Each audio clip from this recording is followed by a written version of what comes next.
வரீங்களா? வாங்க நீ வாங்க, எப்பனாலும் வாங்க, இது உங்க வீட்டு மாதிரி தானே. வாங்க, பார்த்து வாங்க சரியா? எல்லாரும் இங்க வாங்க.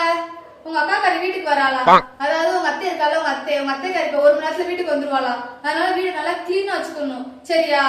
ஃபர்ஸ்ட் உங்க ஓட்ட பணியனை மாத்திட்டு நல்ல பணியனை போட்டு வாங்க. அப்புறம் உங்க அக்கா காரி வந்துட்டு என் தம்பி கொடுமைப்படுத்துறா, ஒரு ட்ரெஸ் எடுத்து கொடுக்க மாட்டேங்க அப்படி இப்படின்னு எனக்கு கத்த ஆரம்பிச்சிருவா. முதல்ல நல்ல ட்ரெஸ்ஸை போட்டு வாங்க. போங்க கீர்த்திங்க வாமா.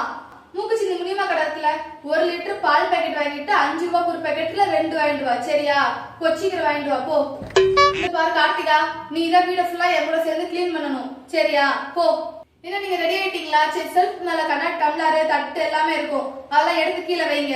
எங்க உங்க அக்கா வர டைம் ஆயிடுச்சு. காஃபி போட்டு வச்சுட்டு ஸ்நாக்ஸ் எல்லாம் ரெடி பண்ணி வச்சுட்டு வீடு, ரூம், பாத்ரூம் எல்லாமே கிளீன் பண்ணி வச்சுட்டேன். இவ்வளோத்தையும் நான் மாந்தி 1 மணி நேரத்துல பண்ணிருக்கேன். ஆனா உங்க அக்கா வந்து, என்ன நீங்க லைட்டா தூசி இருக்கு, என்ன நீ குரு கம்மியா போட்டிருக்கீங்க, என்ன நீ ஸ்நாக்ஸ்ல உப்பே இல்ல, என்ன நீ ரூம் இப்படி இருக்கு அப்படின்னு எனக்கு குறை சொன்னாங்கன்னு வச்சுக்கோங்க, அப்புறம் இருக்கு உங்களுக்கு.